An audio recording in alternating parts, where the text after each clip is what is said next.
تسليما اللهم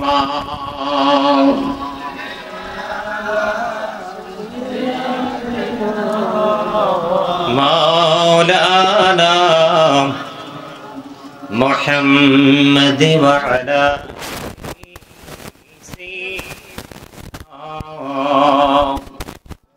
مولانا محمد اللهم صل على محمد مولانا محمد وعلى آل سيدنا مولانا محمد মোরা সবাই গুনাহগার গো এসেছি আপনার দরবারে যার সিলাই সৃষ্টি করছেন মাফ করেন তার খাতিরে আল্লাহুম্মা মোহাম্মদে মোহাম্মদে مولانا محمد وعلى آل سيدنا مولانا محمد উড়ে যারে রাতের হাওয়া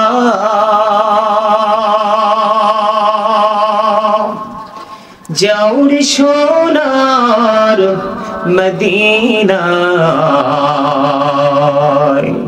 এই মজলিসের সালাম খানি পৌঁছে দিও নবীজির পাকের আওয়াজ আল্লাহুম্মা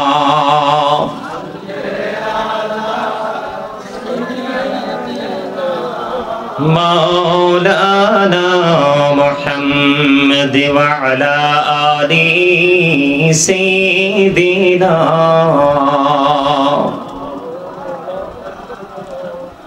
محمد لا إله إلا الله لا إله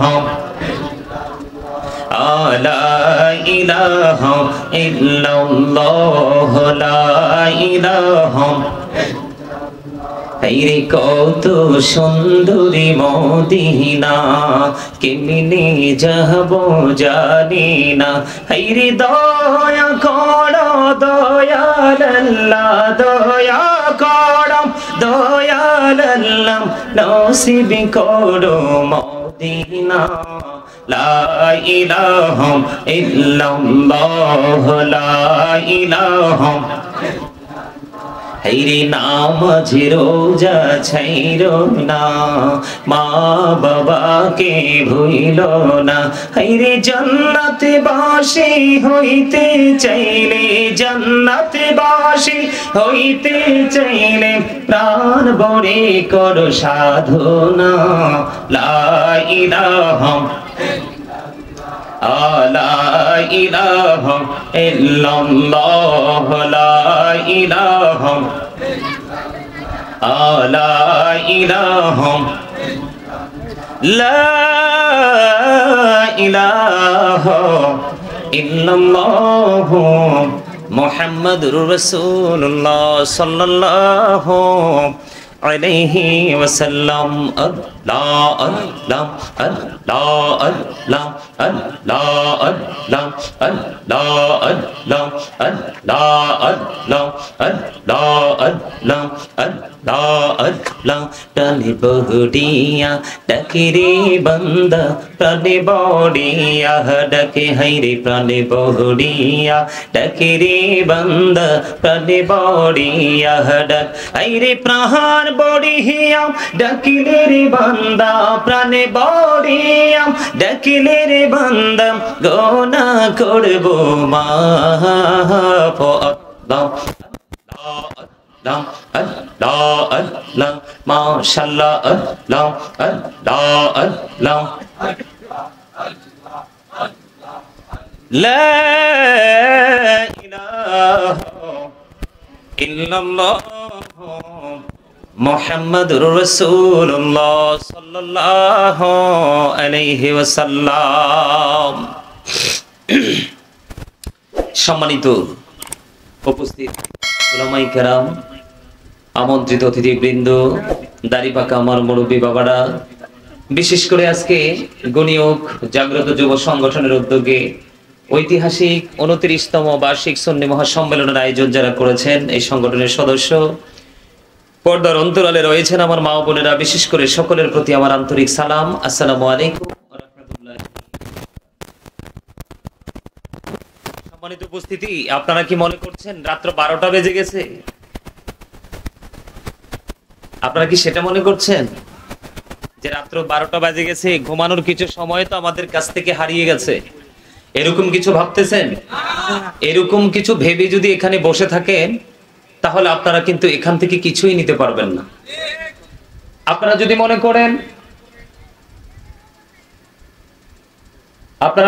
করেন যে আমাদের জীবনের অনেক লম্বা একটা সময় রয়েছে, যেটাকে বলা হয় আখিরাত, সেই সময়টাকে আমাদেরকে কি করতে হবে? মোকাবেলা করতে হবে।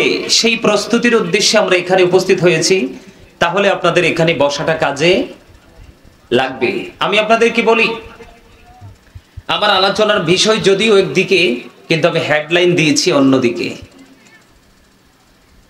আমার আলোচনার বিষয় কিন্তু দেওয়া হয়েছে, নির্ধারিত একটা বিষয় দেওয়া হয়েছে, আমি কিন্তু সেই বিষয়ের আলোকে আয়াত তেলাওয়াত করিনি। এই কারণে করিনি, আমি আপনাদের এখানে এসেই আমি আপনাদেরকে বিচলিত অবস্থায় দেখেছি। কি অবস্থায়? দুরূদ পড়তেছি, জিকির করতেছি, আপনারা মনে হয় যে অন্যমনস্ক হয়ে আছেন। কিছু লোক দুরূদ পড়তেছেন, জিকির করতেছেন, যাদেরকে বলা হয় একেবারে 100% ইউ আর ভেরি উইক, মানে একেবারে দুর্বলের মতো। এটা কখনোই কোনো ইমানদার মুমিনের সাউন্ড হতে পারে না। সম্মানিত উপস্থিতি, আমি অনেক দূর থেকে এসেছি, আমি অসুস্থ মানুষ। আজকে অনেক লম্বা সময় আমি যখন দুরূদ পড়ি, আপনারা কথা বলেন, মানে অত্যন্ত আফসোসের বিষয়, অত্যন্ত। আমি আপনাদের সবাইকে বলছি, আল্লাহ রাব্বুল আলামিন অবর্ণনীয় সুখের জায়গা, যেটাকে ইংলিশে বলা হয় প্যারাডাইস, আমরা জান্নাত হিসেবে চিনি। এই জান্নাত আপনাদের আমাদের জন্য বরাদ্দ করে রেখেছেন অবর্ণনীয় সুখের জায়গায়। সুখের জায়গায় কিন্তু সবার নসিবে নেই। আপনি পৃথিবীতে যতই গেটআপ দেখান না কেন, কিন্তু আপনার ঈমান আমলই আপনার কথা বলবে। সম্মানিত উপস্থিতি, এটা একটা ঐতিহাসিক, একটা ঐতিহ্যবাহী একটা প্রোগ্রাম। এই বছর 29তম, বিশাল, অনেক লম্বা সময়, 2টি যোগ পার হয়ে গেল। কয় যোগ? 3 যোগ পার হয়ে গেছে, বিশাল। কিন্তু সেই তুলনায় আপনাদের মধ্যে যে এক্সপেরিয়েন্স থাকার কথা, অভিজ্ঞতা থাকার কথা, সেটা আপনাদের মধ্যে দেখা যাচ্ছে না, উদাসীনতার মধ্যে আছেন। আমি আপনাদেরকে বলি, সম্মানিত উপস্থিতি, আমি যতক্ষণ পর্যন্ত এখানে আলোচনা করব, আপনারা আমাকে টিচার মনে করতে হবে। এখানে আমি জানি আমার বাবার বয়সী, আমার উস্তাদ তুল্য, আমার মানে শ্রদ্ধাভাজন মুরব্বী অনেকেই আছেন, কিন্তু আপনাদেরকে তোমাদের সমস্যা কি? বেয়াদবের মতো আচরণ করতেছো, কথা বলবেন আপনারা। এটা আমার বিষয়, এটা ইজ পার্সোনাল ম্যাটার। আমি ওদেরকে শুরু থেকে ফলো করতেছি, দুরূদ পড়ছি, জিকির করছি, যথেষ্ট বেয়াদবি করেছো ওরা। টুপি তো নাই। আজকে মাহফিল, আমি তো মাহফিলের প্যান্ডেল দেখে, পরিবেশ দেখে আমি বিশ্বাস করি নাই, মুগ্ধ হয়ে গেছি। আমার ক্লান্তি দূর হয়ে গেছে। এত গরম আমার কাছে মনে হচ্ছে না, কারণ ওপারের গরমের তুলনায় এপারের গরম কিছুই না। কি মনে করেছেন আপনারা? এটা তামাশার জায়গা না। আমি বলবো আপনাদেরকে, আমি 3টা শর্ত দিব আপনাদেরকে, 3টা কন্ডিশন। কয়টা? রাত্র পার হয়ে যাবে আলোচনা করতে, আমার সমস্যা নেই। প্রথম শর্ত হলো স্টপ ইউর মাউথ এভরিবডি, সকলের জবানকে বন্ধ রাখতে হবে। সেকেন্ড যে কন্ডিশন, সেটা হলো you listening my lecture very attentively, আমার কথা সবাইকে মন দিয়ে শুনতে হবে।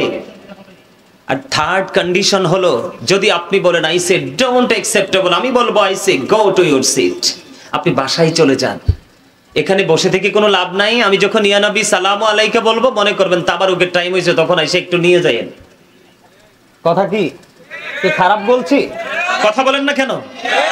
আপনারা এইটা নিয়ে তামাশা করতে করতে গোটা দুনিয়াটাকেই তামাশা মনে করছেন। একদিন নিজেই তামাশা হয়ে কবরে যাবেন, যেই কবরের পারে একটা লোকও যাবে না দোয়া করতে। কথা বলেন না কেন?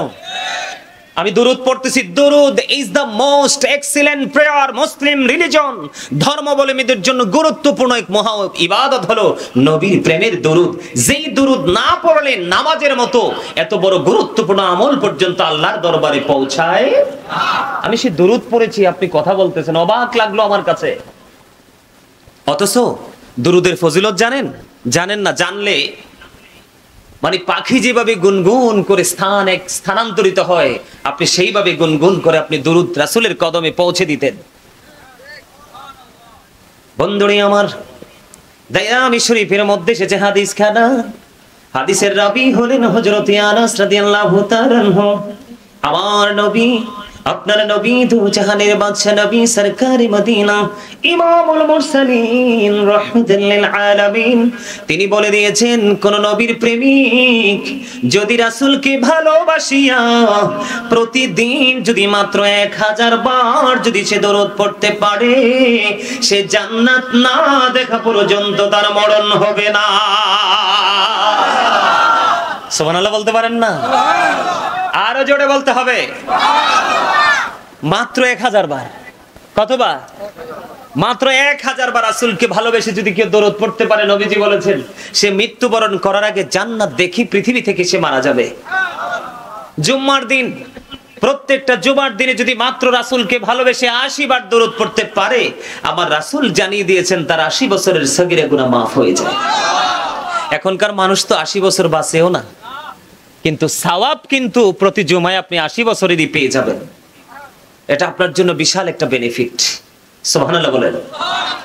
আমার কাছে আপনারা কোন বুঝে, আমি যখন জিকির করতেছিলাম, আপনারা Zika is the heart medicine, জিকির হলো হার্টের ঔষধ। জিকির কি? আমাদের দেশে বর্তমানে ম্যাক্সিমাম লোক হার্টের প্রবলেম। আপনি যদি হার্ট অ্যাটাক থেকে বাঁচতে চান, বেশি বেশি করে জিকির করবেন। জিকির শব্দটা হলো আরবি, বাংলাতে এটাকে বলা হয় স্মরণ, ইংলিশ এটাকে বলা হয় রিমেম্বার। আল্লাহ বলেছেন, remember me then I will remember you, ফাযকুরুনি আযকুরুকুম। আল্লাহ বলেছেন তোমরা আমাকে স্মরণ করো, আমি তোমাদেরকে স্মরণ করব। Remember me then I will remember you, তোমরা আমাকে স্মরণ করো, আমি তোমাদেরকে স্মরণ করব। এর চেয়ে চমৎকার আর গুড নিউজ কি কিছু হতে পারে? আমি পৃথিবীতে বসে বসে জিকির করব, আর আমার মাওলা তার জায়গায় বসে বসে আমার জিকির করবে। আমার চেয়ে বড় সৌভাগ্যবান আর কে হতে পারে? আপনারা কি আমার কথা রাগ হন? আমি কি আপনাদের শত্রু? আমি আপনাদেরকে শাসন করার অধিকার আমার আছে, যেহেতু আমি ইসলামী দ্বীনের অঙ্গে রঙিন হয়েছি। আপনারা রং করবেন, আমরা যারা আছি, আমরা আপনাদেরকে কখনো ভালোবেসে, কখনো কিন্তু কঠোর ভাষায়, শক্ত ভাষায় আমরা কখনো আদর করব, কখনো শাসন। এই দুটোকে যে মেনে নিতে পারবে সেই হবে 100% সফল। ঠিক কিনা বলেন? আরো জোরে, আর একটু মহব্বতে।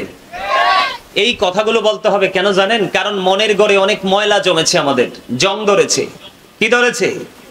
এই জং আমাদের হৃদয় থেকে মুছে ফেলতে হলে অবশ্যই আমাদেরকে সত্য, মিথ্যা, হ্যাঁ, না, সুবহানাল্লাহ, আলহামদুলিল্লাহ, আল্লাহু আকবার, এগুলো আমাদেরকে ধারাবাহিকভাবে বলতে হবে।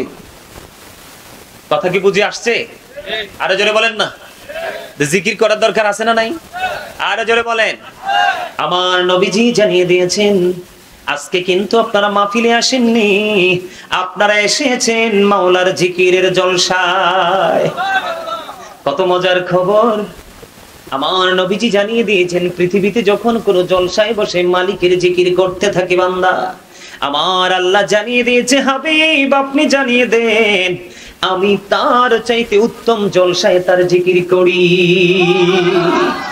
কেউ যদি 1 বিঘা পরিমাণ জিকিরের জন্য আল্লাহর দিকে এগিয়ে যায়, আল্লাহ রাব্বুল আলামিন তার দিকে গজ পরিমাণ এগিয়ে আসে। কেউ যখন 1 হাত পরিমাণ জিকিরের জন্য এগিয়ে যায় রে, মালিক তার দিকে 2 হাত পরিমাণ এগিয়ে আসে। কেউ যখন হেঁটে হেঁটে মালিকের দিকে যায় রে, মালিক তার দিকে দৌড়ে চলে আসে। এটা হাদিস শরীফ থেকে প্রমাণিত বন্ধু, আমার কোনো কথা নয়। এখন আপনাদের মধ্যে একটা প্রশ্ন জন্ম হতে পারে, বলে হুজুর আল্লাহ দৌড়ে আসবে কেন? তার এই কথার মানে হলো, আপনি আল্লাহর কাছে যত দ্রুত আল্লাহর তার কাছে পৌঁছাতে চান, আল্লাহ রাব্বুল আলামিন তার চাইতে দ্রুত গতিতে আপনাকে ধরা দিয়ে দিবে। আর যখনই ধরা দিবে রে, তখনই আপনি আমি হয়ে যাব আল্লাহর ওলি। আর জোরে আর একটু মহব্বতে সুবহানাল্লাহ বলতে পারেন না? হাদিস শরীফের মধ্যে এসেছে, আমার নবী বলেছে, তোমরা যখন জান্নাতের বাগানে যাও তখন জান্নাতের বাগান থেকে কিছু ফল খেয়ে নিও। ইয়া রাসূলুল্লাহ, ইয়া হাবিবাল্লাহ, নবী গো, জান্নাতের বাগানের ফলটা কি? আমার নবী জানিয়ে দিয়েছেন, সুবহানাল্লাহ ওয়া হামদুলিল্লাহ লা ইলাহা ইল্লাল্লাহ, সুবহানাল্লাহ ওয়া হামদুলিল্লাহ লা ইলাহা ইল্লাল্লাহ, লা ইলাহা ইল্লাল্লাহ। নবী আমার নহরের ফতুল, জগত করলেন ও জালা। নবী আমার নহরের ফতুল, জগত করলেন ও জালা। আরো হাসরে করবেন তিনি উম্মতের ফয়সালা।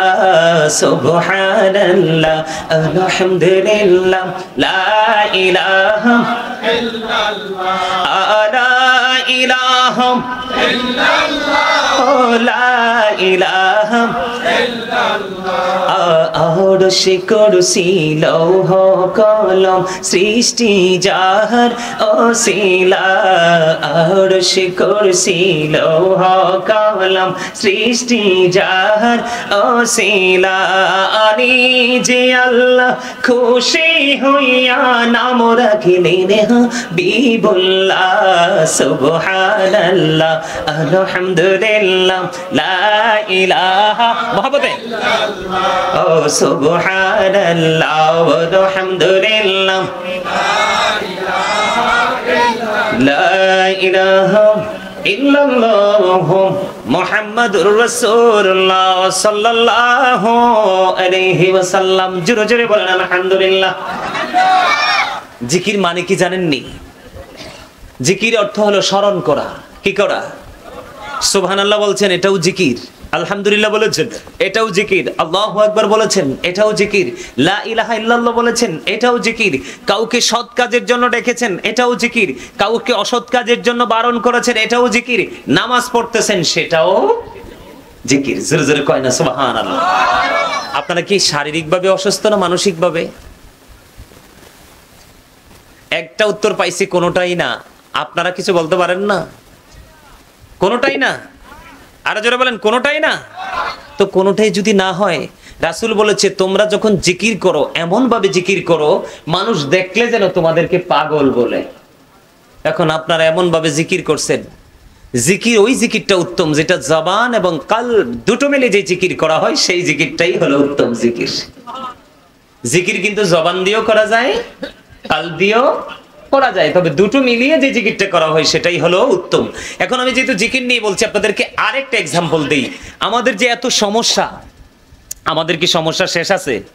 প্রত্যেকটা মসজিদের ইমাম সাহেব এখন বেকায়দায়, বিশ্বাস করেন? প্রত্যেকটা মসজিদের খতিব সাহেব এখন বেকায়দায় আছে। কারণ ইমাম সাহেব ওয়াজ করে একটা, মুসল্লি চলে আরেক দিকে। ঠিক না বে ঠিক? এখন যদি নেক্সট টাইম আবার খতিব সাহেব ধরতে যায়, আবার খতিব সাহেবের চাকরি শেষ। ঠিক না বে ঠিক? এই সমস্যার কারণ কি জানেন? এই সমস্যার কারণ হলো ইসলামের যে সঠিক চর্চা, সেই চর্চাটা আমাদের মধ্যে নেই। আমাদের চর্চা বেড়ে গেছে পৃথিবী নিয়ে। কি নিয়ে? সূরা আল ইমরানের 185 নম্বর আয়াতের শেষ অংশে আল্লাহ রাব্বুল আলামিন বলে দিয়েছেন, ওয়ামাল হায়াতুদ দুনিয়া ইল্লা মাতাউল গুরুর। এই দুনিয়ার জীবন, এই পৃথিবীর জীবন, এই দুনিয়ার হায়াত একটা ধোঁকা, একটা প্রতারণার জায়গা। কিসের জায়গা? এখন এত আপনারা অনলাইনে দেখছেন কিনা যে 15 লাখ টাকার ছাগলের জন্য বাবা ছেলের অস্বীকার করছে, কথা বলে না। আর একটা এক্সাম্পল তো দেখেন নাই? বিশেষ করে যুবক ভাইরা, তোমরা তো দেখার কথা বেশি। প্রেসারে পড়েছে এজন্য বাবা ছেলেকে অস্বীকার করেছে। এটা কিয়ামতের একটা আলামত। কিসের একটা? কিয়ামতের দিনের যে প্র্যাকটিক্যাল একটা আলামত আমরা এখনই দেখে ফেলেছি মরার আগে। কোরআন শরীফের 19 পারা সূরা শুআরা 88 নম্বর আয়াতে আল্লাহ বলেছেন, ইয়াউমা লা ইয়ানফাউ মালু ওয়ালা বানুন। কথা বুঝেন নাই? আল্লাহ বলছে। কে বলেছে? আল্লাহ। আপনার ধন সম্পদ সন্তান সন্ততি কিচ্ছু কাজে লাগবে না। কি কোনটাই কাজে আসবে না। তো কার জন্য ধোঁকা, এই প্রতারণা, সিটারি, বাটপারি আমরা কার জন্য করি? নেক্সট জেনারেশন যারা সন্তান সন্ততি তাদের জন্যই তো। কথা কয় না? আরে তাদের জন্যই তো। কোরআন শরীফের 19 পারা সূরা শুআরাতে আল্লাহ বলছে এদেরকে দিয়ে তোমার কোনো ফায়দা হবে না। আপনার ফায়দা হবে ওই জায়গায় আপনি যখন আল্লাহ রাব্বুল আলামিন যেটা করতে বলেছে সেটা যদি আপনি যথাসময়ে করতে পারেন তাহলে আপনার সফলতা মিলবে। যেমন আজকের এই জান্নাতের বাগান আপনাদেরই পুরো গ্রামবাসীর জন্য নেয়ামত। কারণ আমার ভাই আসছে চট্টগ্রাম থেকে, 100% মুসাফির। আমি যেখান থেকে আসছি আমিও মুসাফির। আপনাদের এখানে আপনাদের পীর সাহেবরা, আলেম ওলামারা, আপনাদের এখানে বুজুর্গ ব্যক্তিরা রয়েছেন। সম্মানিত উপস্থিতি, মেহমান এবং মুসাফির দুইজনের দোয়া কিন্তু আল্লাহ খালি ফিরায়। আপনাদের কি দোয়ার দরকার নাই? আছে, আছে। থাকলে প্রাণ উজাড় করে। আমি তো এখানে সারা রাত কাটানোর জন্য আপনাদের কাছে আসিনি। আমি মূল কিছু কথা কিছু বলবো, এসেছি আপনাদেরকে দিনের দাওয়াত দেওয়ার জন্য। আপনাদের জন্য কল্যাণ হয়, আপনাদের কবরবাসী যারা তাদের জন্য কল্যাণ হয়, সেই উদ্দেশ্যেই তো আমাদের আশা। আমি জিকির নিয়ে যেহেতু কথা বলেছি, আপনাদেরকে ছোট্ট একটা হাদিস শরীফ শোনাইয়ে তারপরে আমি আমার মূল আলোচনায় যাব। কারণ এই কারণে আমি আজকে আলোচনার হেডলাইন দিয়েছি ইয়া আইয়ুহাল্লাযীনা আমানু কু আনফুসাকুম ওয়া আহলিকুম নারা। আল্লাহ বলেছেন, O believers, save yourself and your families from the fire. Allah রাব্বুল আলামিন ঈমানদারকে বলেছে তুমি জাহান্নাম থেকে বাঁচো এবং তোমার পরিবারকেও, তোমার আহালকেও। এখন আমরা যারা আছি আমরা তো বাঁচার রাস্তাগুলো, কৌশলগুলো খুঁজে বের করেছি। এখন আমাদের কাজ হলো আপনাদেরকে সেই রাস্তাগুলো দেখিয়ে দেওয়া। মজার একটা হাদিস, যারা বোঝার বুঝে নেবেন, শিক্ষার জন্য এটুকুই যথেষ্ট। নামাজ হলো সবচেয়ে বড় জিকির। নামাজ কি সবচেয়ে বড় জিকির? বন্ধুরে আমার, আমাদের কাছ থেকে শীত বিদায় হয়েছে, বেশি দিনে হয়নি। শীতের দিনের সাথে হাদিস শরীফের সম্পৃক্ততা রয়েছে। হযরতে আবু যর রাদিয়াল্লাহু তাআলা আনহু থেকে হাদিসখানা বর্ণিত। আমার নবী শীতের দিনে বের হলেন। শীতের দিনে বের হওয়ার পরে আমার নবী চাইয়া দেখলেন শীতের কারণে গাছের পাতাগুলো বন্ধ, শুষ্ক হয়ে জোরে জোরে পড়ে। যখন পাতাগুলো ঝরতে দেখলেন, আমার নবীজির পবিত্র হাত মোবারক দিয়ে গাছের ডালা দুটো স্পর্শ করলেন। করার পরে আবু যরকে একটা ডাক দিলেন। আবু যর উত্তর দিলেন, লাব্বাইক ইয়া রাসূলুল্লাহ, আমি হাজির।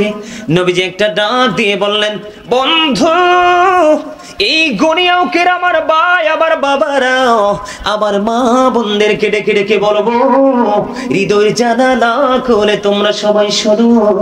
আমার নবী যখন আবু যরকে ডাক দিলেন, আবু যর উত্তর দিলেন। আমার নবী ডাক দিয়ে বললেন, চাইয়া দেখো শীতের কারণে গাছের পাতাগুলো কেমনে শুষ্ক হয়ে জোরে জোরে পড়ে। আল্লাহর বান্দাগুলো, আমি নবীর উম্মত, আল্লাহ রাব্বুল আলামিনের দিদারের আশায়, গুনাহ মাফের আশায়, হৃদয়ে তাকওয়া নিয়ে নমনীয় হয়ে, নম্র হয়ে, ভদ্র হয়ে, একেবারে নরম হয়ে আল্লাহর কুদরতি কদমে যখন নামাজ নামক জিকিরের মাধ্যমে যখন সিজদাটা দিয়ে দিবে, ওই শীতের দিনের গাছের পাতার মতো তার জীবনের গুনাহগুলো ঝরে পড়ে যাবে। চমৎকার লাগলো না? কথা বলে না, কথা বলতে পারেন না? পারেন তো জিটা বলেন না কেন? মজা লাগছে না? কথা কয় না। গাছের পাতা যখন ঝরতে শুরু করে তখন কি থামে নাকি বিরামহীন ভাবে ঝরে? বিরামহীন ভাবে দ্রুত গতিতে ঝরতে থাকে। ঠিক আপনি নামাজ যখন যথাযথভাবে পড়বেন তখন এটাও কিন্তু জিকির, আপনার জীবনের গুনাহগুলো কি হয়ে যাবে? ঝরে পড়ে যাবে। রাসূল এক্সাম্পল দিয়েছেন, ওই গাছের সাথে তুলনা করেছেন। তাহলে আমাদের কি কোনো ভয় আছে?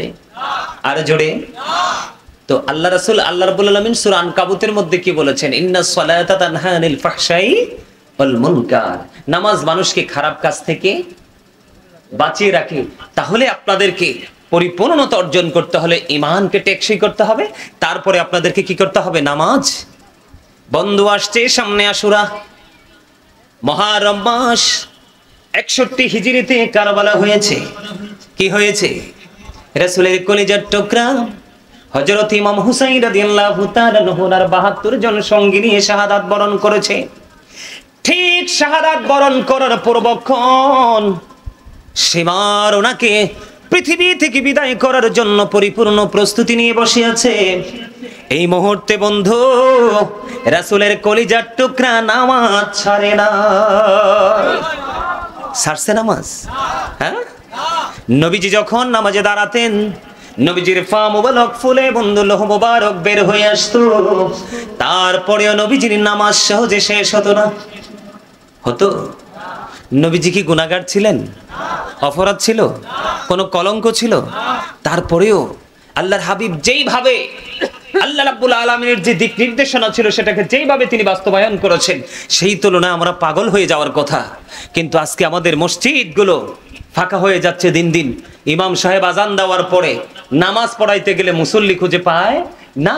সেটার একটা মাত্র কারণ, সেটা হলো হুসাইনি চেতনা থেকে আমরা কি হচ্ছি, আস্তে আস্তে করে দূরে সরে যাচ্ছি। আমরা পৃথিবীর লোভ লালসার মধ্যে নিজেদেরকে নিয়োজিত করে দিচ্ছি। এটা কিন্তু আমাদেরকে কখনোই সফল করবে। সম্মানিত উপস্থিতি, আমি ছোট্ট করে একটুখানি আলোচনা করে তারপরে আমি আমার মূল আলোচনাটাই যেতে চাই। আপনারা যদি রাজি থাকেন আপনারা চলে যাবেন নাকি একটু সময় দিবেন?